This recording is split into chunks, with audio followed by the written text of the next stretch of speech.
Bonjour et bienvenue pour une nouvelle vidéo. Donc, on avait commencé à étudier la fonction que voici. Donc, f de x égale le quotient au numérateur, donc x plus logarithme naturel de la valeur absolue de x moins 1, divisé par le dénominateur x moins 1.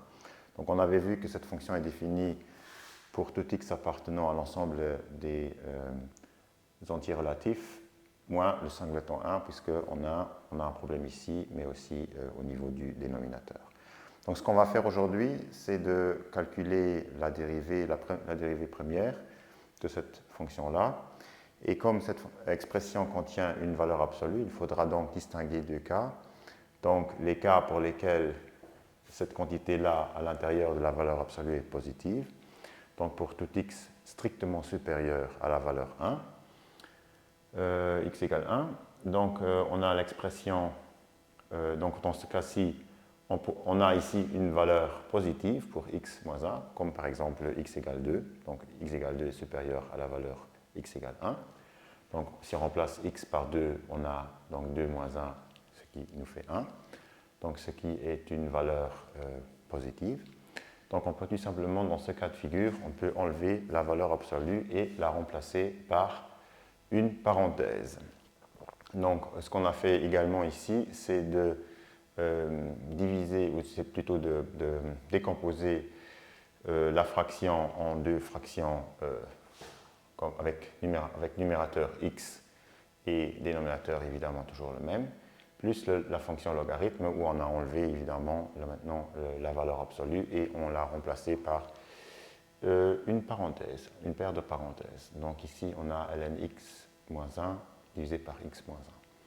Donc avec ça on est prêt pour calculer la dérivée et donc la dérivée va être composée de deux quantités, donc une quantité dérivée de cette expression-ci et dérivée de cette expression-ci, puisque la dérivée d'une somme est la somme des dérivées. Et donc, ce qu'on va faire, on va calculer donc en premier lieu la dérivée de ce quotient-ci. Donc, on va utiliser la règle habituelle, donc dérivée de x égale 1 fois dénominateur moins numérateur et dérivée du dénominateur égale 1. Et on va élever donc le dénominateur à l'exposant 2. Puis on passe à la deuxième fraction. Donc dérivée de la fonction logarithme est égale à 1 sur l'argument de la fonction logarithme, multiplié par le dénominateur, moins la fonction de départ au niveau du numérateur que l'on copie, fois la dérivée du dénominateur, et cette dérivée est évidemment 1. Et cela, au niveau du dénominateur, on élève donc également celui-ci, ce dernier, à la puissance 2. Donc avec ça, on est prêt pour effectuer les différents calculs. Donc ici, on aura donc 1 fois, donc ça nous fera x moins 1, donc 1 fois cette parenthèse, moins x fois 1, donc ce qui est x. Et cette expression sera divisée toujours par le même dénominateur x moins 1, exposant 2. Plus, donc cette fois-ci, on voit qu'au niveau du dénominateur et du produit avec ce terme-là, on aura le même, donc on pourra simplifier. Donc ces termes vont partir, donc on aura finalement la valeur 1 moins le logarithme multiplié fois 1 reste ce sera évidemment toujours le même logarithme. Donc ln x moins 1 et le tout divisé par x moins 1 au carré.